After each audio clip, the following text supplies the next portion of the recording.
Lokasinya yang sempit dan gelap dan lembab itu, penyembuhannya jadi agak lebih tricky dibandingkan infeksi yang lain memang, agak lebih susah. Ada pakai headset nggak? Nah headset tuh paling sering tuh jadi tempat jamur karena biasanya suka-suka lupa dibersihkan atau malas Oh dibersihkan. wow. Headset itu kan pada saat dibuka, itu kan dia lembab ya, tapi tetap gatal, yang paling utama itu gatal, nyeri, dan pendengaran terasa tertutup. Terus kalau pasiennya suka ngorek-ngorek pakai cotton bud, biasanya mereka bilang, "Dok, di cotton budnya warnanya hitam." Jadi daya tahan tubuh kita sama si jamurnya kuatan mana, selalu begitu kan. Ya. Tapi kalau misalnya jamurnya banyak ya pasti badan kita kalah juga gitu kan. Atau kondisi kita lagi jelek, kita kalah juga.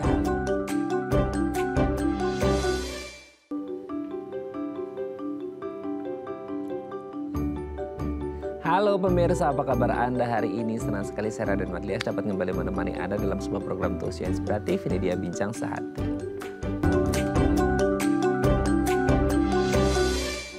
Pemirsa, biasanya kalau kita ngomongin seputar infeksi jamur, waduh ini kayaknya lumayan banyak jadi masalah ya di kesehatan kita. Tapi biasanya kalau kita kenal infeksi jamur itu biasanya terjadi di mana? Di kulit kita yang biasanya kelihatan gitu ya. Entah di tangan, di kaki, di badan dan lain sebagainya. Nah, apa yang terjadi jika infeksi jamur ini terjadi di dalam telinga kita? Waduh, serem banget ya. Indera pendengaran kita di dalamnya terdapat jamur yang sudah jadi infeksi. Sementara di dalam telinga kita kan waduh banyak ya, ada gendang telinga dan lain sebagainya yang kalau terjadi infeksi jamur apa nih masalahnya? Ini sebenarnya masalah yang jarang atau sering terjadi atau kayak sering terjadi tapi orang nggak ngerti ya, nggak paham karena posisinya ada di dalam sehingga kayak nggak kelihatan invisible gitu ya. Nah makanya hari ini kita akan membahas apa itu infeksi jamur, gimana sih kalau bisa dicegah, dan kalau sudah terjadi gimana cara ngobatinya. Tapi sebelum bahas itu kita mau membahas terlebih dahulu beberapa mitos atau fakta seputar kesehatan telinga kita. Nah untuk membahasnya telah hadir bersama kami di studio Bincang Sehati ada Dr. Trisa Gustania SPTHT BKL, dokter spesialis telinga hidung tenggorok bedah kepala leher dari Rumah Sakit Permata Depok. Assalamualaikum Dr. Trisa. Waalaikumsalam. Sehat dok? Alhamdulillah sehat. Alhamdulillah sehat dok. Hari ini kita akan membahas, ini teh serem banget ya, ngomongin infeksi jamur Iya. tapi dalam telinga gitu ya. Kan biasa kalau infeksi jamur ya di tangan, di kaki yang kelihatan gitu ya. Ini terus kemudian ada infeksi jamur lagi di dalam telinga kita. Ini kan kayak aduh serem banget, nanti ada terjadi apa di dalamnya. Nanti kita bahas itu, kita bahas mitos fakta dulu ya dok ya, seputar kesehatan telinga. Yang pertama adalah kotoran telinga adalah mekanisme perlindungan alami.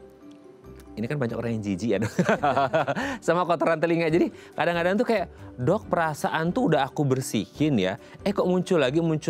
Ini teh dari mana datangnya, diproduksi terus apa gimana sih gitu. Jadi kayak kotoran telinga itu sebenarnya bagi banyak orang itu jijik dan kayak aib gitu ya dok ya. Tapi ada yang bilang kayak, loh itu alami loh, itu justru mekanisme alami untuk melindungi telinga kita. Nah kalau ngomongin kotoran telinga adalah mekanisme perlindungan alami untuk telinga kita, itu betul atau nggak sih, mitos atau fakta? Fakta. Oh justru perlindungan alami? Betul, karena telinga kita adalah organ yang terbuka 24 jam sepanjang umur kita. Dia tidak pernah tertutup, jadi terpapar dengan debu, dengan kotoran, dengan ya bakteri, virus, termasuk jamur yang nanti kita bahas, akan terus terpapar tanpa adanya pelindung. Ya, di kotoran telinga kan bertindak sebagai pelindung ya, dia di sekeliling di liang telinga itu, jadi kalau ada debu atau partikel-partikel kecil tertangkap dengan si kotoran itu, yang nanti kotorannya akan menguap atau mengering kemudian jatuh sendiri. Nah besoknya bakal diproduksi lagi kan seperti itu ya. Dia kan kelenjar serumen namanya. Jadi memang seperti kelenjar minyak kita yang akan diproduksi terus setiap hari. Jadi sebenarnya kalau kita nggak mau membersihkan telinga juga nggak apa-apa.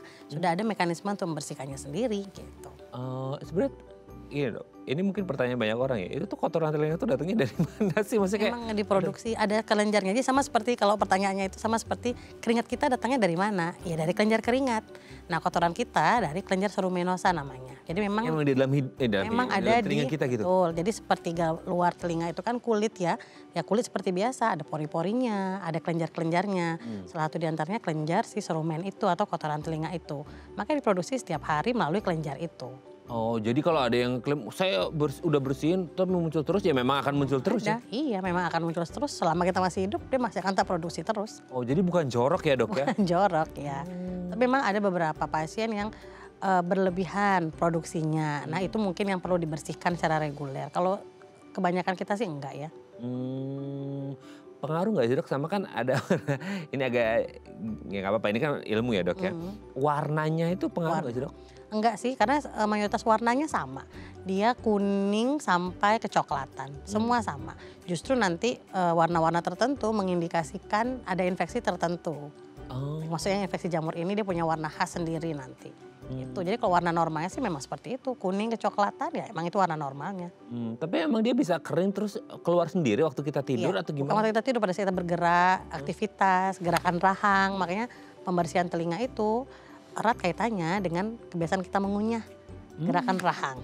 Jadi pada saat kita mengunyahnya baik, simetris kanan kiri oke, biasanya kupingnya tetap bersih walaupun tidak pernah dibersihkan. Oh, tapi pernah nggak sih pemirsa Anda notice tiba-tiba keluar? Betul. Tapi pernah nggak sih dok, maksudnya kayak ngerasain ada yang keluar gitu? Ada, biasanya kan seperti itu ya pada saat mandi atau apa tuh sudah di luar, tinggal dibersihkan yang sudah di daun telinga aja. Nah kalau seperti itu kan memang normalnya seperti itu dan itu diperbolehkan untuk melakukannya. Pembersihan telinga seperti itu ya. Oke. Jadi sekarang kalau ada temennya ada kotoran telinga jangan dikomplain ih corok nggak pernah mandi nggak pernah dibersihin. Emang secara alami akan keluar ada. gitu ya. Ya walaupun dibersihkan besok ada lagi. Ada lagi. Oke kita lanjut yang kedua ya.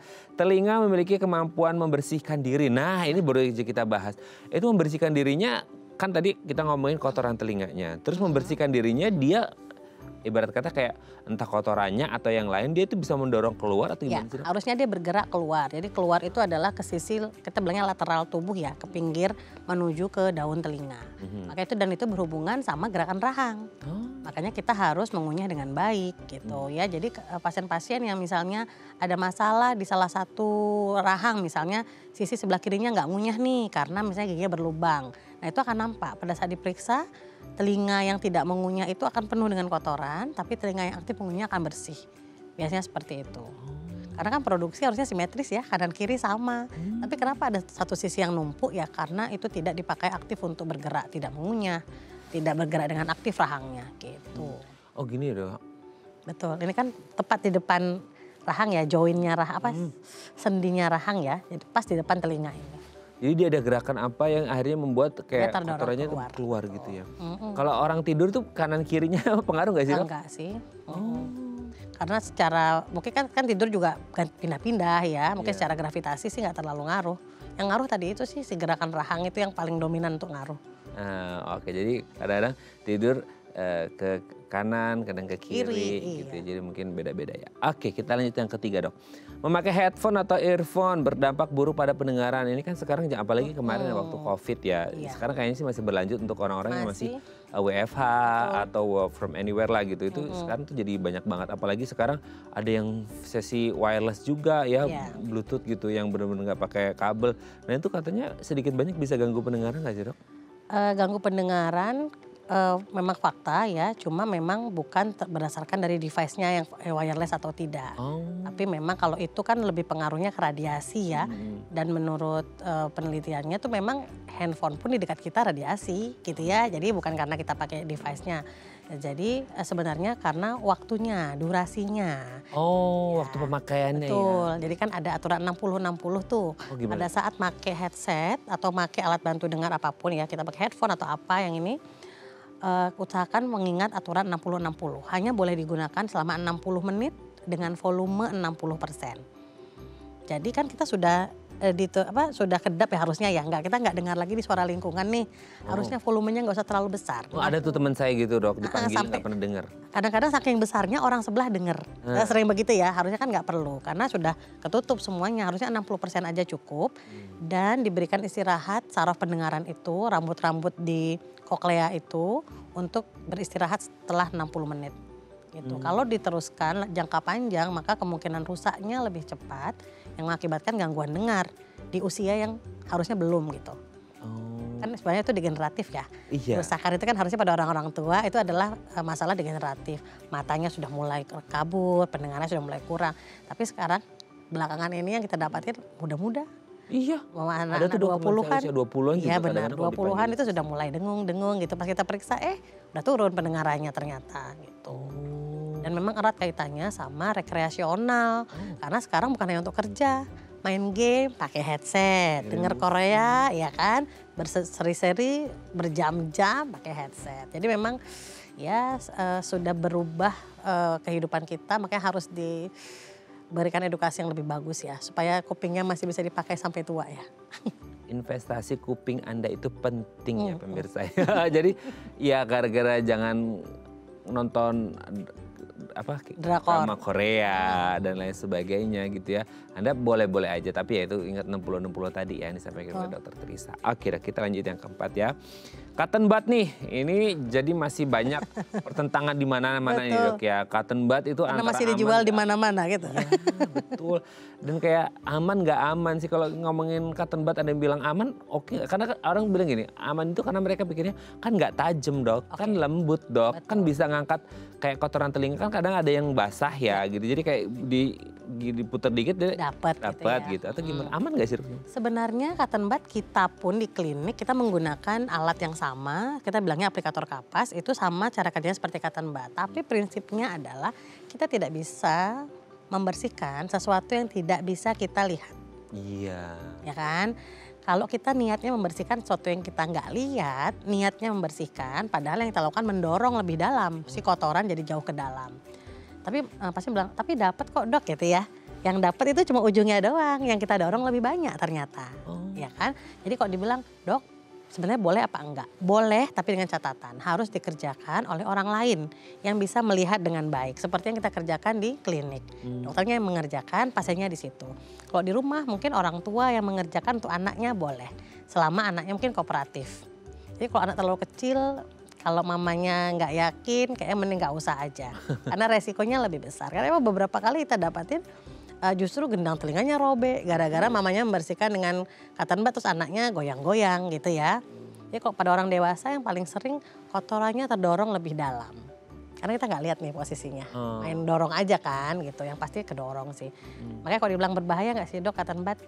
Iya berbahayanya ya itu tadi, bisa membuat kotoran terdorong lebih jauh. Kadang-kadang kita merasa gatel, kita terlalu kuat, lecet, nanti jadinya infeksi juga gitu. Atau kalau terlalu tertusuk ke dalam bisa jadi robek gendang telinganya. Yang paling bahaya sih itu ya. Oke, kalau cotton bud itu kan kayak dia sistemnya apa ya bahasa Dok? Agak ngomong mau mencakul, menggali agak gimana, mengeruk gitu ya. Kalau cotton bud kan nggak bisa mengeruk ya Dok ya. Mungkin hanya kayak ya sisi-sisi tipis permukaan di ujungnya doang. Itu kan sekarang pasien gitu. Sekarang kan udah banyak tuh alat-alat untuk membersihin telinga dijual di mana-mana. Pasien enggak Dok, saya nggak pakai cotton bud, saya pakai yang kayak sendok itu loh Dok. Iya yang besi ya, betul. Saya bilang prinsipnya sama. Selama tidak terlihat mata maka tidak boleh dilakukan. Ya, jadi maksudnya bukan karena alatnya sih sebenarnya terlihat atau enggak. Sampai saya bilang sama pasien-pasien, kita aja yang dokter THT juga bersihin sama orang kok gitu. Karena kita juga nggak lihat. Iya, bukan ya kan? Berarti apa sakti bisa bersihin sendiri ya. Kan, kecuali ada tuh sekarang alat yang bisa sama kameranya. Nah itu boleh saya bilang. Kalau yang begitu yang ada kameranya kita bisa lihat dengan baik boleh. Intinya sih asal terlihat boleh dikerjakan. Terlihat dan kita rasa aman boleh dikerjakan. Nah, investasi aset lagi itu ya Dok ya. Udah deh ke Dokter Teresa aja ya. Boleh. Oke Dok, yang terakhir. Konsumsi telur nih katanya bisa menyembuhkan gangguan pendengaran. Konsumsi telur loh. Gangguan pendengaran ya, mungkin bisa dibilang mitos ya. Karena nggak ada hubungan ya Dok ya? Nggak ada hubungan. Sama seperti telur dikambing hitamkan kalau ada bisul ya nggak sih? Iya betul. Kayak lebih mitos sih. Cuma memang kalau masalah pendengaran harus dilihat dulu masalahnya apa. Ya, kalau telur, protein dan semua protein lainnya gitu biasanya memang digunakan pada saat untuk penyembuhan regenerasi sel baru, pembentukan sel baru. Misalnya ada luka terus perlu disembuhkan, maka kita butuh protein tinggi. Dan bukan hanya telur kan, protein yang lain juga bisa gitu. Terus kalau kerusakannya bukan penumbuhan sel baru, misalnya kerusakan saraf yang tidak ada regenerasi, saya rasa mau makan protein sebanyak apa juga nggak membantu gitu ya. Jadi tergantung masalahnya apa dulu dan bukan fokusnya di telur saya rasa. Mungkin ke protein aja kayaknya. Oke, itu ada masalah persarafan, makan telur banyak-banyak. Kenyang, tapi nggak sembuh. Kolesterol pula nanti. Kolesterol pula nanti, ya kan bonus yang lain ya. Tapi bonusnya nggak bagus ya Dok ya. Oke, terima kasih Dokter Teresa sudah terjawab mitos faktanya. Nanti kita lanjut ngomongin infeksi jamur di telinga di segmen selanjutnya ya. Oke pemirsa, kalau Anda punya pertanyaan seputar tema kita hari ini boleh tanya-tanya di 0212903264 atau DM Instagram kami di @bincang-TV. Kami akan segera kembali.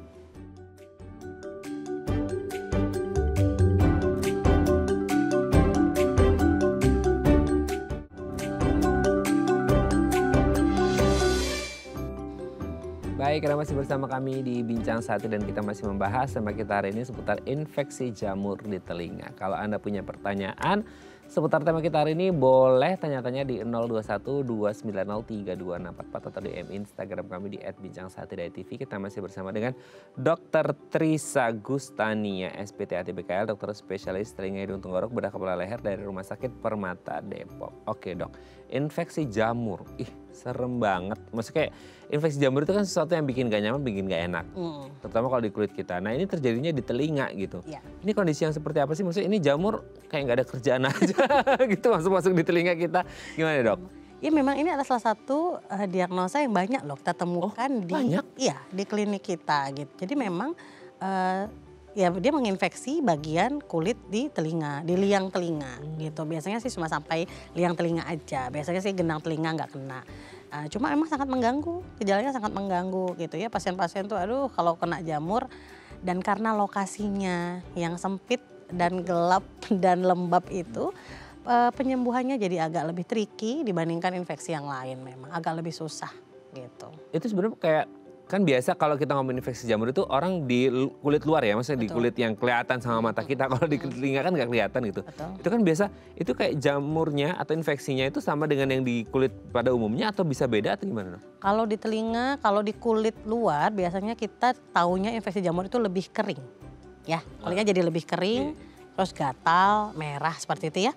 Tapi kalau di telinga karena itu bagian yang sempit, infeksinya itu jadinya basah. Jadinya pasien kadang-kadang datang ke kita dengan keluhannya telinga berair. Ternyata infeksinya jamur. Gitu. Jadi dok, telinga saya basah, gatel. Gatelnya iya, perihnya iya, cekit-cekit gitu kayak kita juga di kulit gitu ya. Tapi kalau di luar itu kering, maka yang di telinga itu lebih basah. Dan biasanya pasien ngeluh dengan telinganya kerasa tertutup. Karena si jamur itu dia menyebar sampai dengan si cairannya tadi juga akhirnya menutupi gelombang suara yang mau menuju ke gendang telinga gitu. Akhirnya pendengarannya jadi terganggu, pasien-pasien jadi datang dengan gangguan pendengaran. Oh kayak ketutup ya dok telinganya, telinga saya basah. Itu dia. Itu caranya apa sih dok? Maksudnya caranya terbentuknya dari mana? Ya cairan infeksi. Jadi memang badan kita ini pada saat infeksi suka memproduksi, bukan suka memproduksi, maksudnya memang kayak hobi ya kalau suka ya. Secara fisiologisnya itu ada cairan yang terbentuk. Logikanya nih kalau misalnya hidung kita nggak pilek, nggak infeksi hidung kan nggak ada ingusnya ya. Iya. Gitu. Jadi pada saat ada infeksi hidung tuh ada ingus, itu cairan juga yang kebentuk. Pada saat kita sakit mata, awalnya kan nggak belekan, nggak ada apa-apa tuh tiba-tiba ada belekan. Nah itu adalah produk infeksi memang. Jadi yang terbentuk cairan yang terbentuk pada saat ada infeksi yang menandakan adanya suatu infeksi. Nah pada telinga seperti itu, mau infeksi apapun maka telinganya akan berair.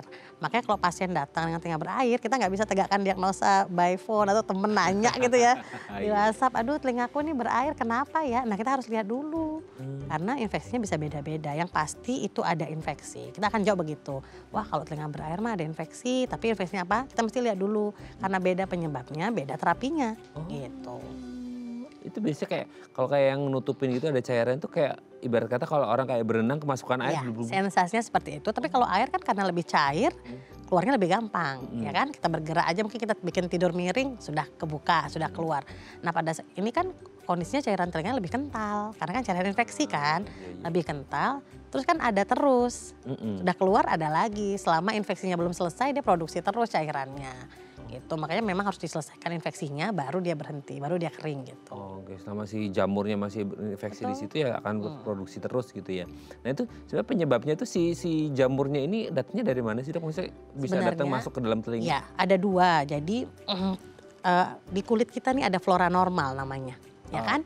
Jadi ada katanya bakteri baik lah apa segala macam yang ada di kulit termasuk jamur juga. Nah kondisi normalnya dia tidak ya nggak bikin rusuh lah ya, nggak ngapa-ngapain, nggak bikin infeksi gitu kan, dia baik-baik saja. Nah akan ada suatu kondisi yang bikin dia membuat si jamurnya jadi pertumbuhannya berlebihan atau membuat jadi masalah.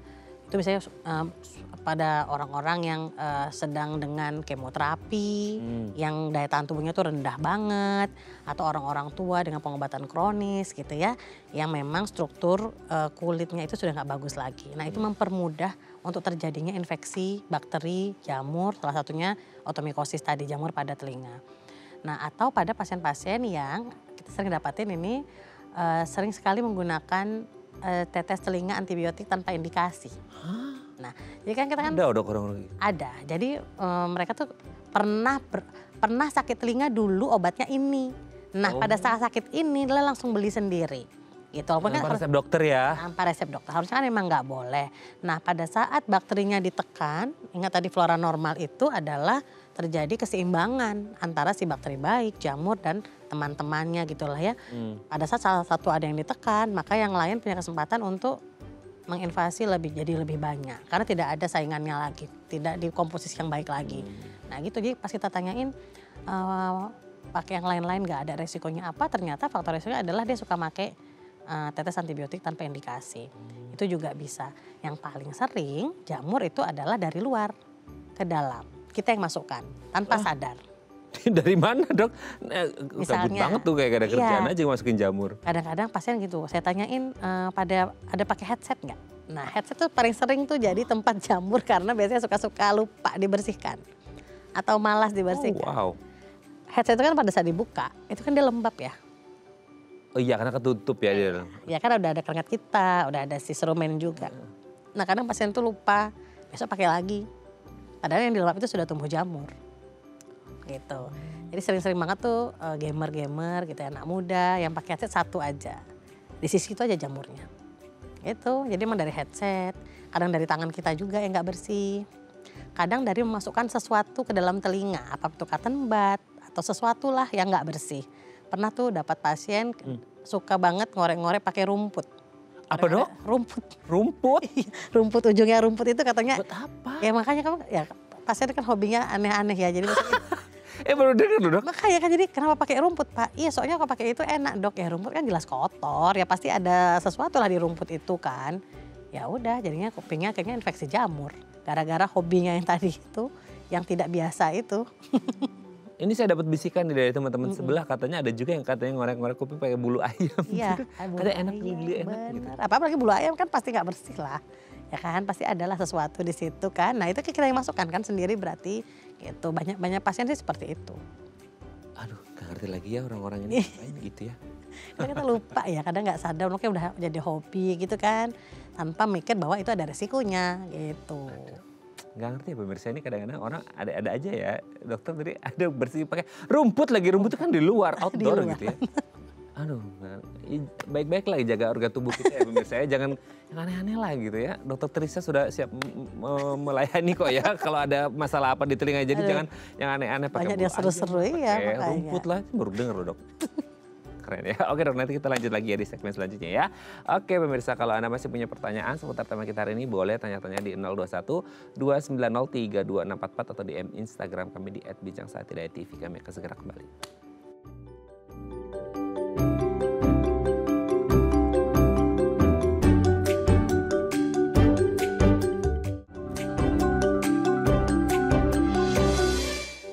Baik, Anda masih bersama kami di Bincang Sati dan kita masih membahas sama kita hari ini seputar infeksi jamur di telinga. Kalau Anda punya pertanyaan seputar tema kita hari ini, boleh tanya-tanya di 021 290 3244 atau di Instagram kami di @bincangsaatidayatv. Kita masih bersama dengan Dr. Trisha Gustania, SPT HTBKL, dokter spesialis telinga hidung tenggorok bedah kepala leher dari Rumah Sakit Permata Depok.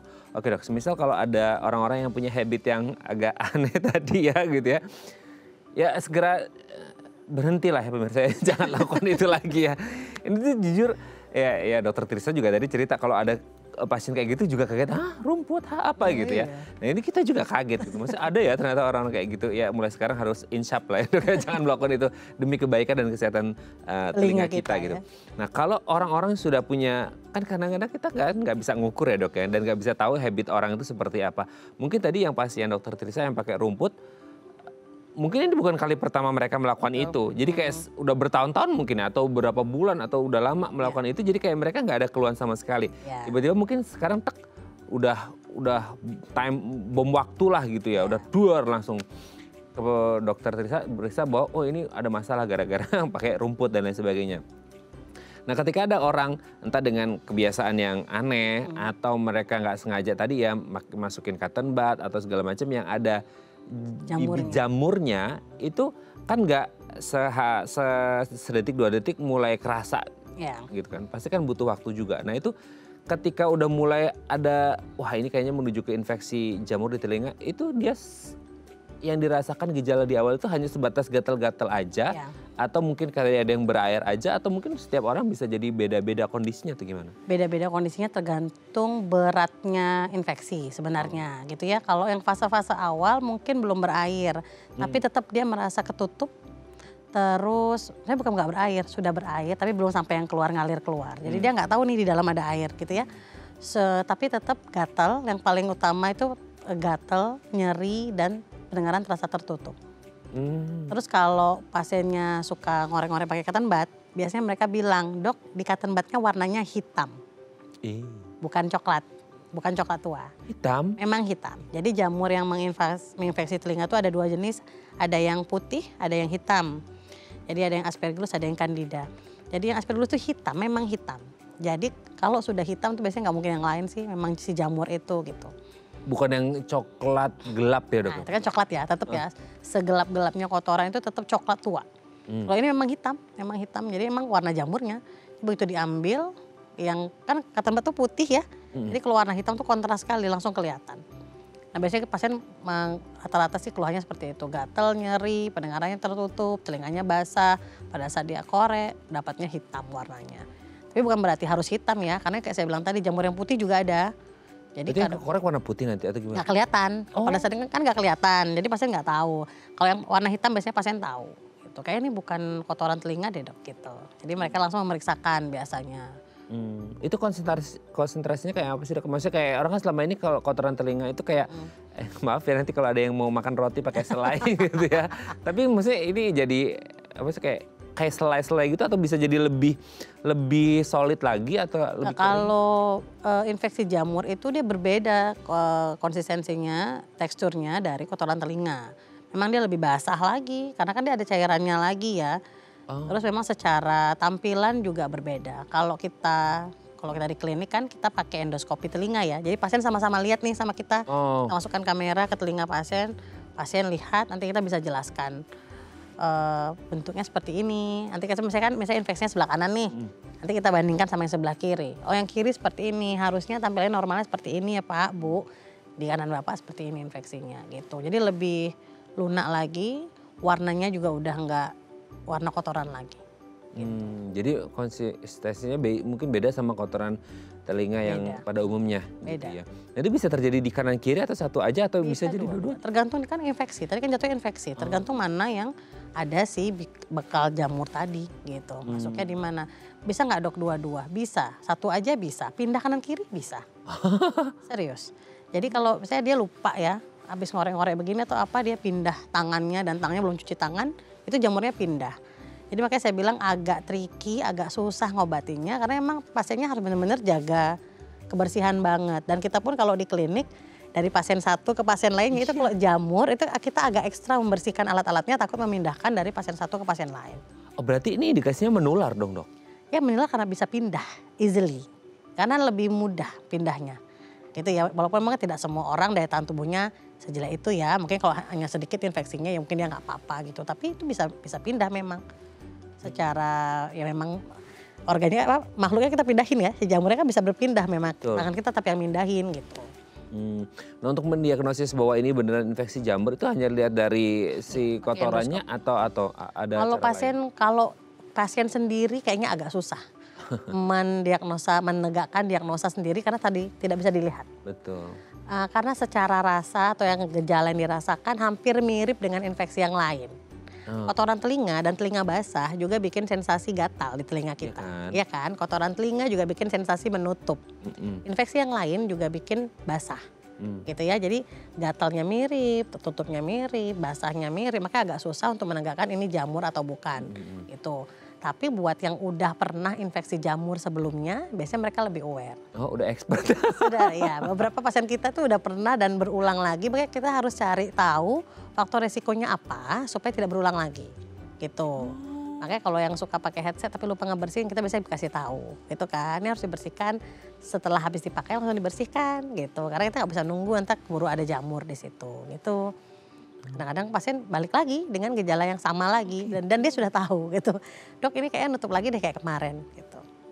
Itu maksudnya ketika orang terjadi berulang itu karena emang lebih rentan atau karena dia nggak bisa jaga habit aja gitu? Beberapa pasien memang ada perubahan di badannya, beberapa pasien memang itu lagi gampang sakit, terus lagi ada perubahan hormonal, beberapa saya dapat di ibu hamil. Karena memang secara perubahan hormonal bikin pH tubuh kita jadi lebih mudah untuk dihinggapi jamur. Memang biasa ya ibu hamil tuh lebih gampang keputihan juga gitu ya. Jadi bukan cuma masalahnya di jamur kuping aja. Nah itu emang ada kondisi-kondisi yang seperti itu sih ya. Dia bukan karena sakit juga, memang dia lagi hamil aja perubahan pH tubuh gitu. Ada yang memang ya itu kebiasaan buruknya berulang, menggunakan headset yang tidak dibersihkan gitu-gitu atau mulai suka korek-korek telinga lagi gitu-gitu. Ya bisa Pengaruh juga nggak sih dok sama sistem imunnya orang ini? Maksudnya kayak ketika ada infeksi kan selama ini mungkin kita pikirnya oh orang yang imun sistemnya bagus mungkin nggak akan terjadi infeksi, yang rendah baru dapat gitu atau gimana? betul.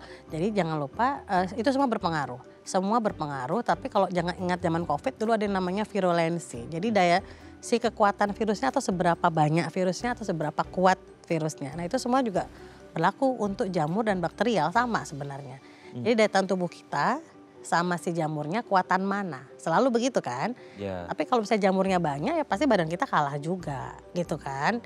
Atau kondisi kita lagi jelek kita kalah juga gitu. Jadi kalau misalnya dibilang daya tahan tubuh oke, kalau orang oke pasti nggak sakit belum tentu. Kalau jamurnya lebih kuat ya bisa jadi. Atau jumlahnya lebih banyak bisa jadi gitu. Di zaman Covid kan gitu juga ya. Kalau yang kuat banget, virusnya tuh banyak banget ya even pun kita sehat kita kena juga gitu kan. Cuma mungkin gejalanya lebih ringan, bukan berarti nggak kena gitu. Oke. Nah kalau misal akhirnya telinga itu kan kebagi sebagian, bukan sebagian, kayaknya semua orang itu sebagian yang lumayan sensitif ya dok ya. Nggak kelihatan sensitif terus terjadilah si infeksi jamur ini. Kalau semisal dok, kan banyak orang yang nggak ngerti juga ya, entah edukasinya kurang makanya hari ini kita ngobrol seputar ini supaya lebih banyak yang paham. Atau yang bahkan tidak tertangani dengan baik atau telat penanganannya. Dia skenario terburuknya apa, bisa terjadi komplikasi apa? Maksudnya ketika entah kan pasti ada hubungan sama gendang telinganya. Betul, dan lain tapi sebagainya. memang jarang sampai ke gendang telinga sih. Kalau untuk jamur dia nggak akan menginvasi kemana-mana karena dia nggak akan menggurus kulit juga. Apalagi di telinga tuh kan sepertiganya yang di kulit sedalamnya itu udah tulang kan, bagian tulang tengkorak ya. Jadi agak lebih susah infiltrasinya. Cuma nggak kemana-mana sih. Kalau bilang komplikasinya apa dok yang paling buruk ya itu aja.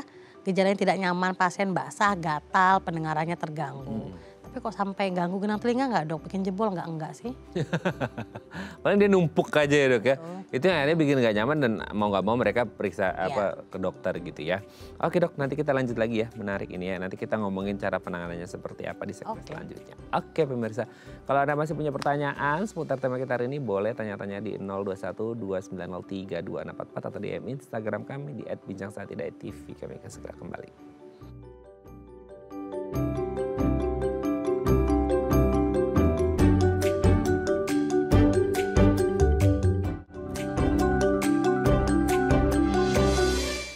Baik, Anda masih bersama kami di Bincang Sati dan kita masih membahas tema kita hari ini seputar infeksi jamur di telinga. Kalau Anda punya pertanyaan boleh tanya-tanya di 021 2903 2644 atau di Instagram kami di @bincangsaati.tv. Kita masih bersama dengan Dr. Trisa Gustania SPTHT BKL, dokter spesialis telinga hidung tenggorok bedah kepala leher dari Rumah Sakit Permata Depok. Oke dok, kalau tadi kan kondisi kayak dia tertutup, otomatis kan kayak pendengaran berkurang ya, menurun gitu. Tapi kalau ya ibarat kata diobatin, dibersihin, kan dia bisa kembali normal. Tapi kalau misal kelamaan ngejogrok di situ gitu ya, infeksinya yang kita takutkan kan kalau infeksi ibarat kata kayak di kulit luar kan bisa jadi apalah gitu. Nah kalau di dalam telinga gitu, itu setelah dibersihkan bisa jadi nggak sih kalau akhirnya mungkin ada sistem pendengaran kita yang indera pendengarannya agak keganggu gitu? Kalau infeksi jamur ini termasuk infeksi yang tidak ada gejala sisa ya. Kalau kita bisa bersihkan dengan baik, dia nggak merusak organ. Jadi hanya terganggu saja pada saat ada dia di situ. Maka kuncinya adalah pembersihan yang baik. Jadi harus dibersihkan dengan baik, harus diterapi dengan baik, dan biasanya memang nggak 1-2 hari. Jadi memang agak lama. Yaitu karena posisinya yang sulit dijangkau itu ya. Jadi untuk memasukkan obat juga agak susah gitu ya kan.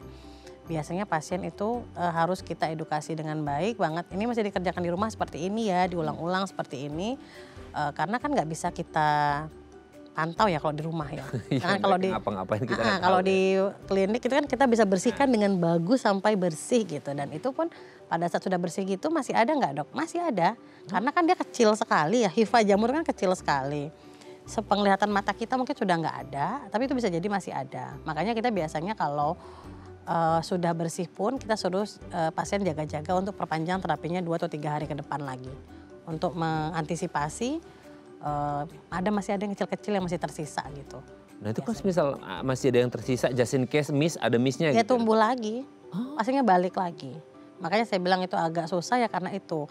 Kadang-kadang pasien pada saat sudah merasa enakan, oh udah gak nutup lagi nih, obatnya di stop. Padahal belum selesai gitu. Makanya selalu saya bilang sama pasien, Bu even pun terlihat di kamera kita sudah oke, gak kelihatan lagi, Bu masih harus tetap teruskan 1-2 hari ke depan gitu.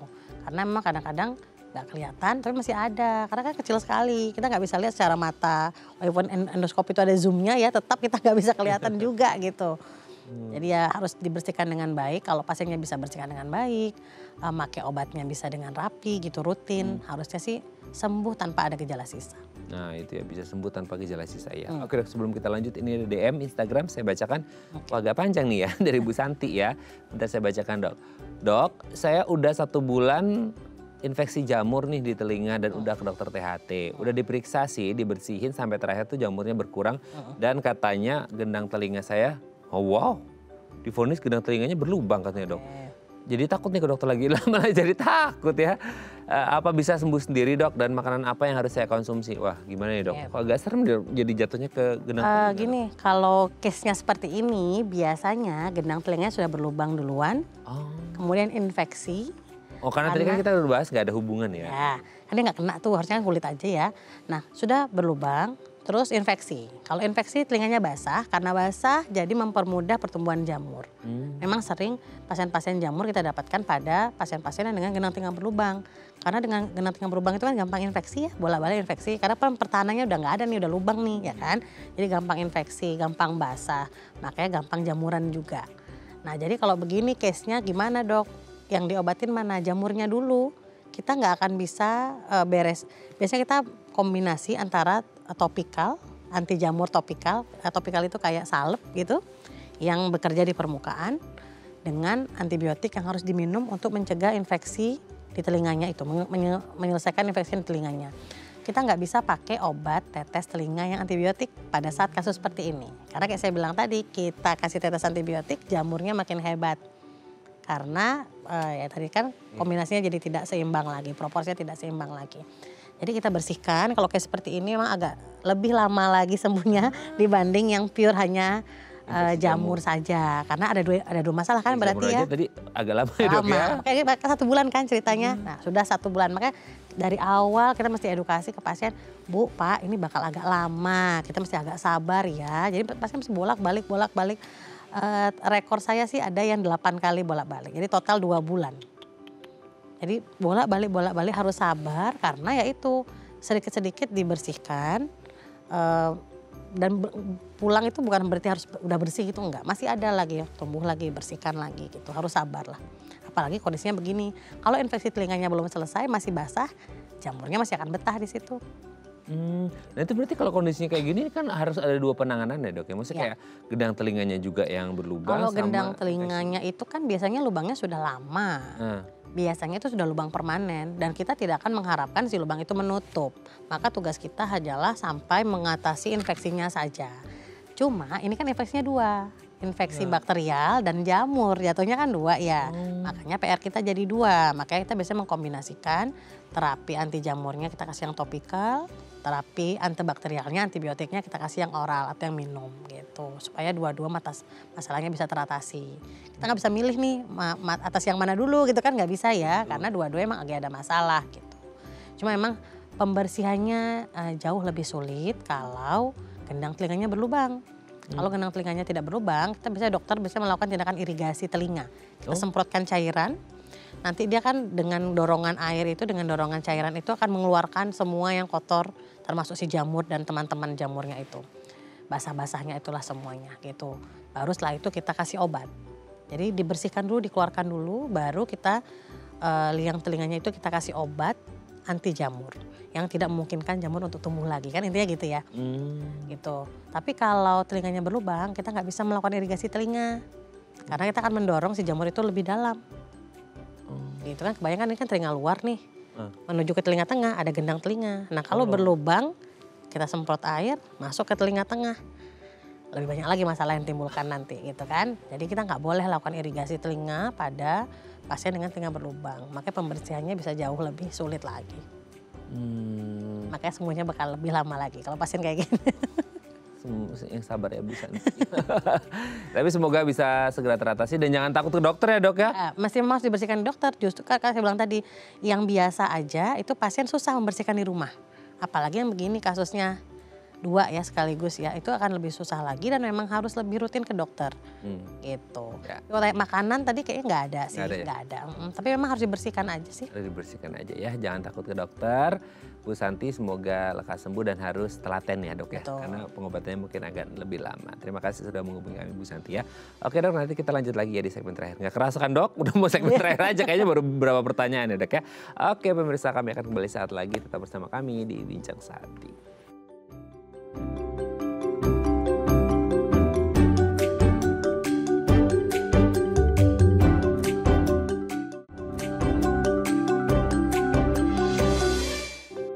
Baik, karena masih bersama kami di Bincang Sakti dan kita masih membahas tema kita hari ini seputar infeksi jamur di telinga. Masih bersama dengan Dr. Trisa Gustania SPTH TBKL, dokter spesialis telinga hidung tenggorok bedah kepala leher dari Rumah Sakit Permata Depok. Oke Dok, kita lanjut lagi.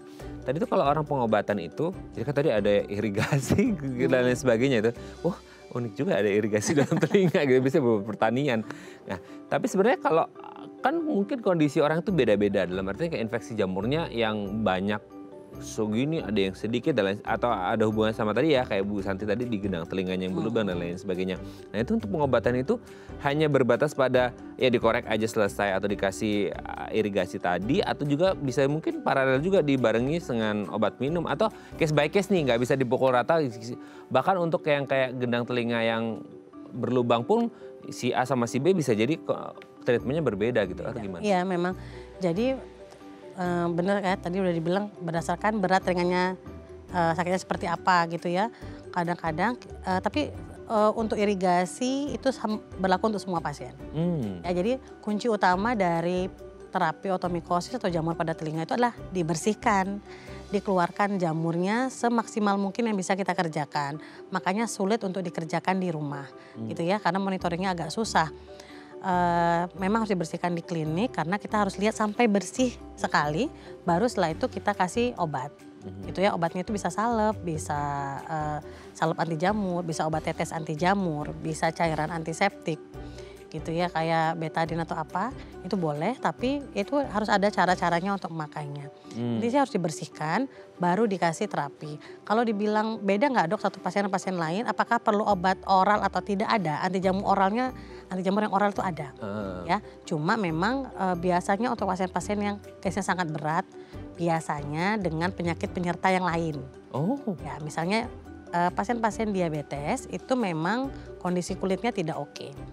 Ya, sama hubungannya sama diabetes Dok. Diabetes itu kan memang mengganggu semua organ kan, termasuk kulit juga gitu. Jadi pada pasien-pasien diabetes sembuhnya akan lebih lama karena penetrasi obatnya juga susah, pembuluh darahnya kan sudah terganggu ya gitu. Jadi mengobatinya juga agak susah. Biasanya kita akan kombinasi beberapa obat kalau untuk pasien-pasien dengan gejala penyerta yang lain lah gitu.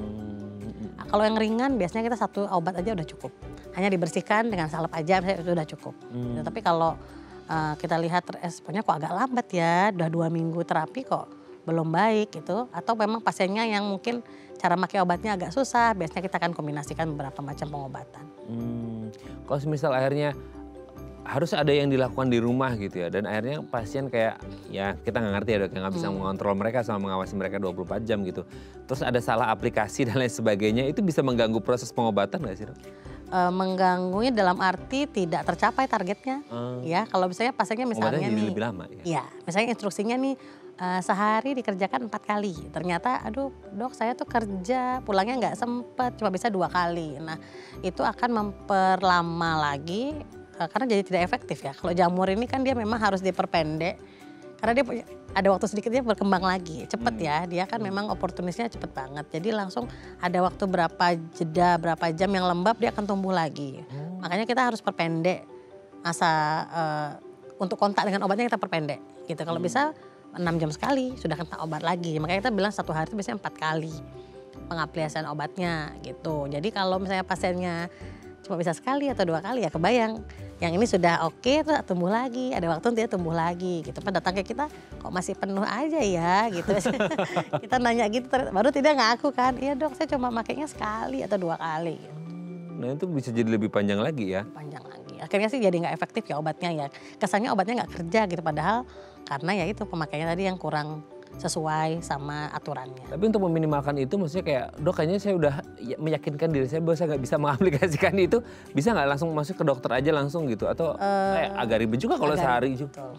Karena memang ada beberapa yang harus dikerjakan mandiri di rumah. Paling yang bisa kita lakukan adalah mencari yang membantu yang di rumah. Anggota keluarga lain biasanya yang bisa membantu untuk mengerjakan. Ada pasien-pasien yang memang nggak berani masukkan obat itu ke telinga, takut sakit lah, takut apa gitu ya. Makanya harus ada keluarga yang bisa, nanti kita kasih tahu cara makainya ke keluarganya, nanti keluarga yang bantu. Biasanya seperti itu sih. Tapi maksudnya tetap harus ada kontrol ya dok ya? Betul. Makanya saya bilang tadi udah kontrol bersih pun, kalau belum selesai bisa ada lagi. Sering pasti begitu, gitu merasa udah enakan, terus 2 minggunya lagi datang lagi itu udah penuh lagi. Karena harusnya ada jadwal kontrol yang terskip. Karena dia sudah ngerasa enak secara gejala, tapi belum kelihatan. Belum tuntas ya? Iya belum tuntas. Pada saat kita lihat udah oke, baru kita bisa bilang oh oke, stop nih obatnya gitu. Oke, jadi semuanya harus sesuai dengan anjuran dokter. Kalau dikontrol, kalau emang sudah selesai, jangan sampai salah langkah. Oke, terima kasih Dokter Trisa. Sama-sama. Hari ini kita tahu bahwa ternyata infeksi jamur juga bisa terjadi di telinga yang sangat mengerikan itu ya. Semoga kita semuanya terhindar dari itu. Terima kasih Dokter Trisa. Sehat terus, salam untuk keluarga di rumah dan teman-teman di Rumah Sakit Permata Depok. Baik. Selamat pagi, Assalamualaikum. Waalaikumsalam. Oke pemirsa, itu tadi perbincangan kita dengan Dokter Trisa. Semoga bermanfaat ya. Dan jangan lupa untuk terus menyaksikan konten-konten inspiratif kami di platform The iPlus. Saya Raden Marlia Samit, sampai jumpa dan selamat kembali beraktivitas di hari Kamis yang indah ini. Ingat jaga kesehatan telinga Anda supaya nggak mengalami infeksi jamur. Kalau udah terjadi jangan diulang lagi ya, karena pengobatannya bisa lama. Sampai jumpa. Terima kasih dok.